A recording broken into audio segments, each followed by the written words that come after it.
40 men vanished in one day from the same location, and the Navy found absolutely nothing. Not one piece of wreckage, not one life raft, not one body, not even an oil slick. December 5th, 1945. Flight 19 takes off with 14 men. Reports the ocean looks wrong, vanishes. 4 hours later, a rescue plane with 13 men takes off to find them. Reports position. Then radio goes dead. Vanishes. 40 men, 5 aircraft, all gone from the same area in the same day. The Navy searched for weeks with hundreds of ships and aircraft, found nothing, called it as if they flew to Mars. This is the Bermuda Triangle, and I'm going to prove it's not a myth. I'm going to show you classified Navy documents, witness testimony they buried for 75 years, evidence that proves this is a real phenomenon, a place where reality breaks down, where instruments malfunction, where experienced people report impossible things, and then vanish completely. This isn't day 2 again. This is what the Navy didn't tell you about December 5th. This is the rest of the story. Here's what you need to understand. We covered Flight 19 on day 2. Lieutenant Charles Taylor, 14 men, 5 Avenger torpedo bombers, training flight.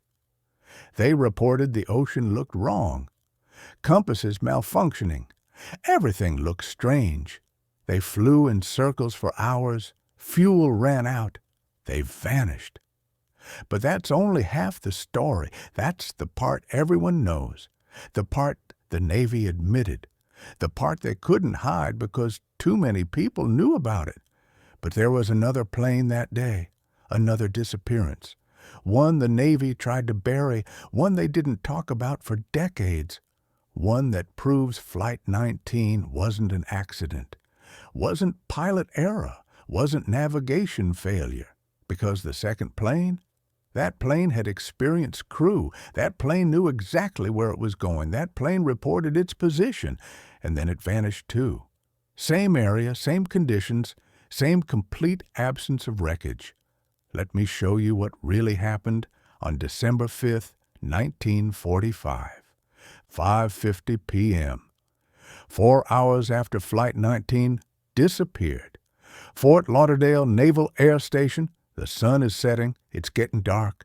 Flight 19 is overdue, way overdue. They should have landed hours ago.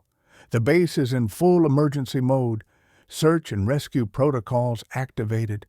They need to find those planes, find those men, before it's too late, before they run out of fuel, before they crash, before they die. Lieutenant Harry Cohn is a rescue pilot, experienced, calm under pressure. He's flown dozens of search and rescue missions. He knows what he's doing. His aircraft is a PBM Mariner, big flying boat, twin engines, designed for ocean rescue. Can land on water, can pick up survivors, can stay airborne for hours. Perfect for this mission. His crew is 13 men, all experienced, navigator, radio operator, engineers, gunners, everyone trained, everyone professional. This is what they do. This is what they're good at. Lieutenant Cohn gets his orders. Fly to the last known position of Flight 19. Search the area. Look for wreckage. Look for survivors. Look for life rafts. Look for anything. Report back every 15 minutes. Standard search pattern, standard procedures, nothing unusual, just another rescue mission. Cohn and his crew board the Mariner. Pre-flight checks, everything looks good. Engines start, both running smoothly. They taxi to the runway. 6:20 p.m. They take off, climb to altitude, head east toward the Atlantic, toward the last known position of Flight 19. The tower watches them go, watches them disappear into the evening sky. And then at 6:30 p.m., 10 minutes after takeoff, the tower gets a radio call. It's Cohn, reporting position. approximately 20 miles east of base, continuing on course, everything normal. That's the last anyone hears from them. The tower tries to raise them again at 6:45 p.m. No response. Tries again at 7 p.m. Nothing. Radio silence. Complete silence. The tower alerts command. We've lost contact with the rescue plane. Another aircraft is missing. 2 disappearances in one day. Command orders more search planes, more ships. Scramble everything. Find Flight 19. Find the rescue mariner. Find anyone. The Navy launches the largest peacetime search operation in history. Hundreds of aircraft, dozens of ships, Coast Guard, Navy, Army, Air Force. Everyone's searching. They search all night, all the next day, all week. They search for weeks, cover hundreds of thousands of square miles. They find nothing, not from Flight 19, not from the Mariner, no wreckage, no debris, no oil slicks, no life rafts, no bodies, nothing. It's like both groups just evaporated, just ceased to exist, just vanished from reality. But here's what the Navy didn't tell anyone. Here's what they kept classified for decades. There were witnesses, people who saw something that night, something the Navy couldn't explain, didn't want to explain. A merchant ship was in the area, the USS Gainesville, about 20 miles from where the Mariner reported its last position. At approximately 6:30 p.m., the crew of the Gainesville sees an explosion in the sky. A massive fireball. Bright, orange, huge. They reported immediately. Radio the Coast Guard. We saw an explosion. Aircraft exploded in mid-air. Approximate position. The Coast Guard dispatches ships to the location. They arrive at dawn. Search the area thoroughly, and they find nothing. No debris, no wreckage, no oil, no floating pieces, nothing. An aircraft explodes in midair, and there's no debris field? That's impossible. When planes explode, there's debris, pieces, wreckage, seats, metal, something, always. But there's nothing. The area is clean, empty, like nothing ever happened. Hit that like button right now if an explosion with zero debris sounds impossible to you, because it is, and it gets worse. The Navy investigates, interviews the crew of the Gaines Mill. What exactly did you see? They're consistent, all of them. A bright explosion, in the sky, not on the water, in the air, like something exploded at altitude. Orange fireball, huge. Then it disappeared, fell toward the ocean. But when they searched, there was nothing. The Navy considers possibilities. Maybe the Mariner exploded. PBM, Mariners had fuel system problems. Known issue. Fuel vapors could accumulate. One spark, and boom, explosion. That would explain the fireball. But it doesn't explain the lack of debris. Doesn't explain why nothing was found. The Navy writes a report. Officially concludes the Mariner probably exploded. Fuel vapor ignition. Accidental explosion. Case closed. But they classify parts of the report. Seal witness testimony. Don't release everything. Why? What are they hiding? Here's what they don't tell you. The crew of the Gaines Mill reported something else, something the Navy didn't want public.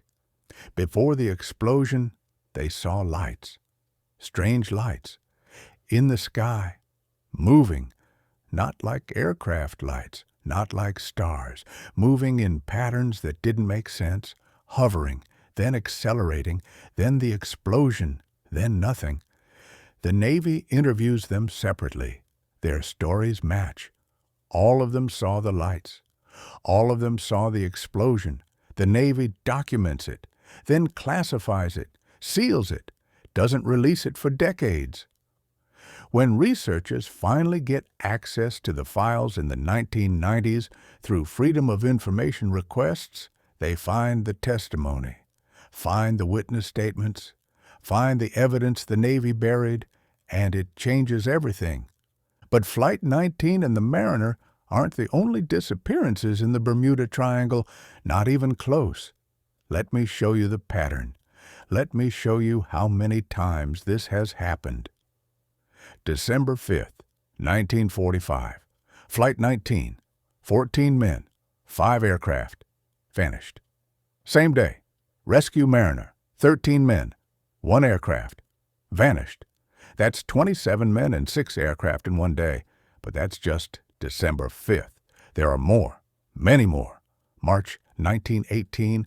USS Cyclops. Navy cargo ship. 306 men aboard. Disappears in the Bermuda Triangle. No distress call. No wreckage. No survivors. Largest loss of life in U.S. Navy history not involving combat. Gone. January 1948. Star Tiger, British passenger aircraft, 31 people aboard, flying from the Azores to Bermuda, sends routine position report, then vanishes. No distress call, no wreckage found, nothing.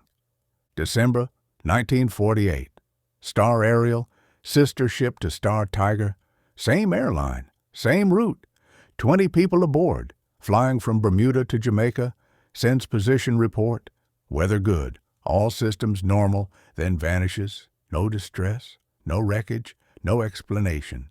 February 1963. Marine Sulphur Queen, tanker ship, 39 crew members, disappears in the Bermuda Triangle.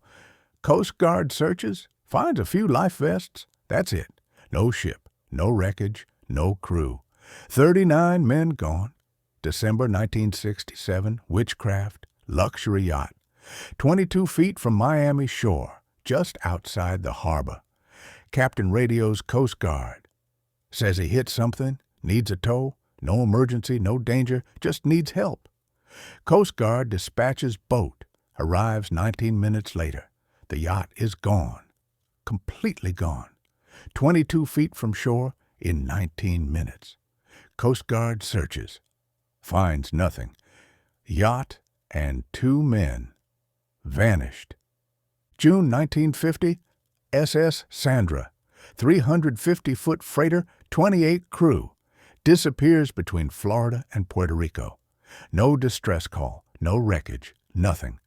April 1962, KB-50 Air Force tanker, 9 crew members, disappears over Atlantic. No distress, no wreckage, gone. I can keep going. There are dozens more, hundreds if you include small boats and private aircraft. The pattern is always the same. Routine flight or voyage, everything normal. Often clear weather, good conditions. Then radio contact stops. Search parties find nothing. No wreckage, no debris, no bodies, no evidence anyone was ever there. Like they just stepped out of our reality, like they went somewhere else. Let me show you the evidence that proves this isn't coincidence, isn't bad weather, isn't navigation error. This is something else. The Bermuda Triangle has boundaries, roughly triangular area, points at Miami, Bermuda, and Puerto Rico, about 500,000 square miles. Heavy air traffic, heavy sea traffic. One of the busiest areas in the world. Ships and planes cross it constantly, every day. Thousands of flights, hundreds of ships. Most make it through fine, no problems, but some don't. And the ones that don't follow a pattern. Let me show you what happens. Compasses malfunction. This is documented. Pilots report compass spinning, not working properly, pointing wrong directions. The Bermuda Triangle is one of 2 places on Earth where true north and magnetic north align. That causes compass problems, makes navigation difficult. But experienced pilots know this. They compensate. They use other instruments. So compass issues alone don't explain disappearances. Instruments fail. Pilots report all electronic instruments malfunctioning simultaneously. Radios, navigation equipment, altimeters, everything just stops working, then starts working again, then stops. Intermittent failures, This is documented in multiple incidents. Pilots report it, log it, the Navy documents it. What causes that? Weather doesn't do that. Storms don't make all electronics fail simultaneously and intermittently. That's not how weather works. Visual distortions. This is the disturbing one. Multiple pilots report the same thing. The ocean looks wrong. The sky looks wrong. Reality looks off. Colors seem strange. Perspective seems distorted. They can't judge altitude, can't judge distance. Everything looks flat, or everything looks curved, or the water looks like sky and the sky looks like water. And this is experienced pilots saying this, people who've flown for years, people who know what the ocean should look like, and they're saying it looks wrong. Lieutenant Taylor from Flight 19 said it. Even the ocean doesn't look as it should.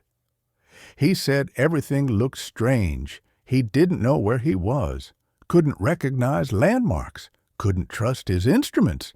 And he wasn't the only one. Multiple pilots over decades report the same thing. The same visual distortions, the same sense that reality isn't right. And then they vanish.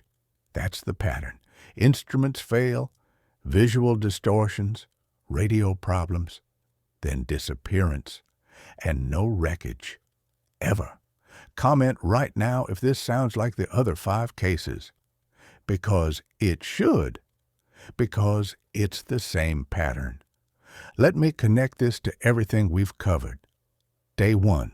Man from Taured. Says maps are wrong. Says his country should exist, but doesn't. Reality doesn't match his documents. Reality doesn't match his memory. Then vanishes from locked room. Day 2. Flight 19. Reports ocean looks wrong. Reality looks strange. Can't navigate. Can't trust instruments. Everything seems off, then vanishes. 27 men. No wreckage. Day 3. Mary Celeste. Crew sees something, abandons perfect ship. Cuts lifeline. Makes impossible choice. Ship found empty. Crew never found. Day 4. Dyatlov Pass. Hikers see orange lights, cut through tent, run barefoot into death. Bodies found with impossible injuries. Crushed ribs, missing tongue, radiation. Day 5. D.B. Cooper jumps into impossible conditions. Guaranteed death. Vanishes completely. Only 3% of money ever found. Day 6. Bermuda Triangle. Multiple disappearances. Same location, same pattern.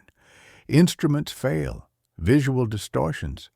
Reality seems wrong. Then people vanish without trace. Every single case, same signature. Reality breaks down. Perception shifts. Things look wrong, feel wrong. Instruments don't work properly, and then people disappear, or die in impossible circumstances, or make choices that guarantee death. That's not 6 random events. That's the same phenomenon happening 6 times, in 6 different locations, across a century. And here's what ties them all together. Here's what the Navy knew but didn't say. The Bermuda Triangle is a location, a specific place, where this phenomenon happens repeatedly, not occasionally, repeatedly, for decades, for centuries if you include historical accounts. Ships disappearing, aircraft vanishing, always in the same area, always with the same pattern. The Navy knows this, has documented it, has studied it, and classified most of it. In 1974, the Navy released a statement, an official statement about the Bermuda Triangle. Here's what they said. The Navy has no evidence of unusual magnetic or other phenomena in the Bermuda Triangle. However, we do have extensive search and rescue operations in the area due to the high volume of traffic and the unique environmental factors. Translation: we know something's happening. We have to search this area more than anywhere else, but we're not going to tell you why. We're not going to admit there's something unusual. We're just going to call it environmental factors and move on. But what environmental factors cause experienced crews to vanish without trace? What environmental factors make all instruments fail? What environmental factors create visual distortions that make pilots say reality looks wrong? The official explanations are pathetic. Let me run through them so you can see how weak they are. Theory 1. Methane gas. Large pockets of methane trapped under the ocean floor, they erupt, come to the surface, create bubbles. Ships lose buoyancy, sink instantly. Aircraft flying through the gas cloud lose lift, fall from the sky. But methane doesn't explain compass failures, doesn't explain instrument malfunctions, doesn't explain visual distortions, doesn't explain why no wreckage is ever found. Methane is lighter than air, it disperses quickly, doesn't remove debris. Theory 2. Rogue waves. Massive waves, 100 feet tall, appear suddenly, swamp ships, pull them under, but rogue waves don't affect aircraft, don't explain planes vanishing, don't explain why ships send no distress calls. Sailors see rogue waves coming, they radio for help, they send distress signals. These ships just vanish. No calls, no signals, nothing. Theory 3. Human error. Pilots get lost, run out of fuel, crash. But experienced pilots don't get lost in clear weather, don't run out of fuel on short flights. And even if they did, there'd be wreckage, debris, something. There's never anything.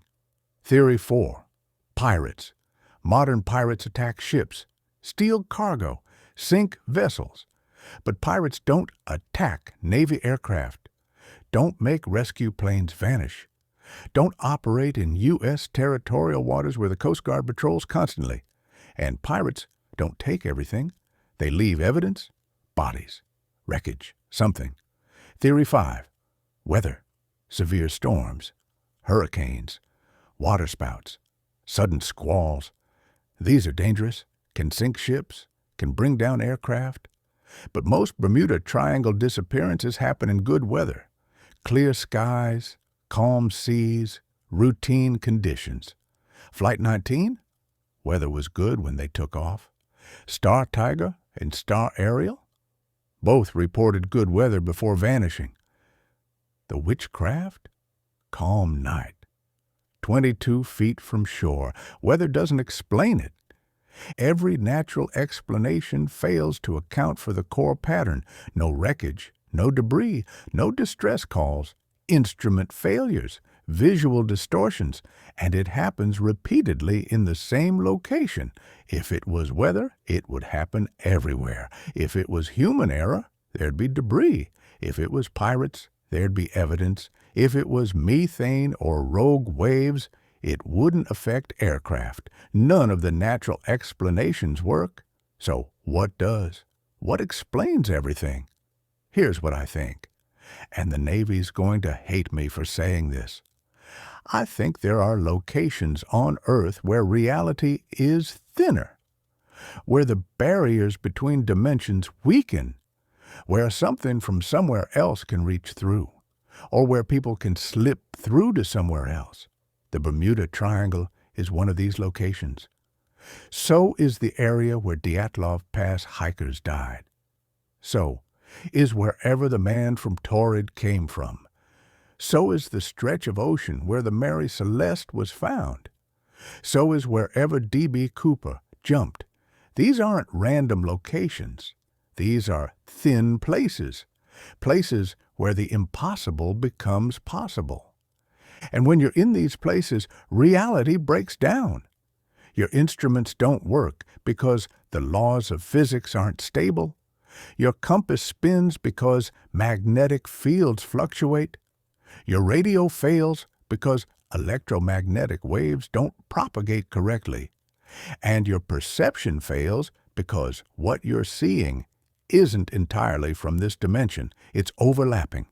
Bleeding through, you're seeing through to somewhere else, and it looks wrong, feels wrong.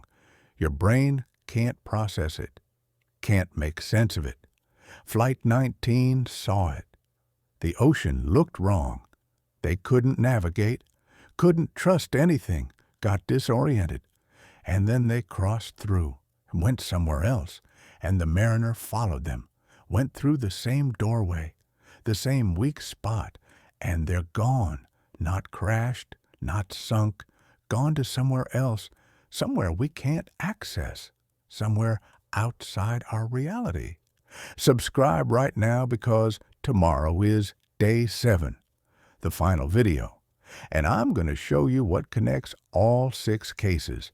I'm going to show you what these thin places are, where they come from, why they exist, and what's on the other side. I'm going to show you evidence from quantum physics, from dimension theory, from Navy research, from classified experiments. I'm going to show you the pattern extends beyond these 6 cases. There are dozens more, hundreds more, across centuries, across the globe, all following the same pattern, all in specific locations, all creating the same reality breakdown. Tomorrow, you're going to see the full picture, the complete explanation, what's really happening, why it's happening, and where these people go. Turn on all notifications. This is the climax. This is where everything comes together. Day 7, tomorrow. Don't miss it. Here's what I want from you right now. Think about every case we've covered. 6 cases, 6 different situations, 6 different time periods, but all with the same pattern, all with the same impossibility, all with the same reality breakdown. What's the one thing that explains all of them? Build me a theory. Use all 6 cases. Show how one explanation accounts for everything. The man from Taured, Flight 19, Mary Celeste, Dyatlov Pass, D.B. Cooper, Bermuda Triangle. One theory, all 6 cases. Be specific, use evidence, make it coherent, because I've given you my theory. Thin places, dimensional weak spots, reality breakdown, crossover points. Now you give me yours. Prove me wrong, or agree and tell me why. Team natural explanation or team dimensional thin places. Pick one right now. Defend it. If you say natural, explain how methane or weather or human error accounts for all 6 cases. Explain the visual distortions. Explain the instrument failures. Explain the complete absence of wreckage across decades of disappearances. Explain the patterns. Explain why it keeps happening in the same locations. If you say dimensional, then you're with me. And tomorrow, I'm going to give you the evidence, the science, the physics, the classified research. Tomorrow is going to change how you see reality, how you understand the world, how you think about the impossible. Day 7 is the answer, the conclusion, the revelation. Be here. Turn on notifications. See you tomorrow. And here's one more thing before you go. Something I haven't told you yet. Something that connects to tomorrow. In 1943, 2 years before Flight 19 disappeared, the Navy conducted an experiment at the Philadelphia Naval Shipyard. The Philadelphia Experiment, official name, Project Rainbow.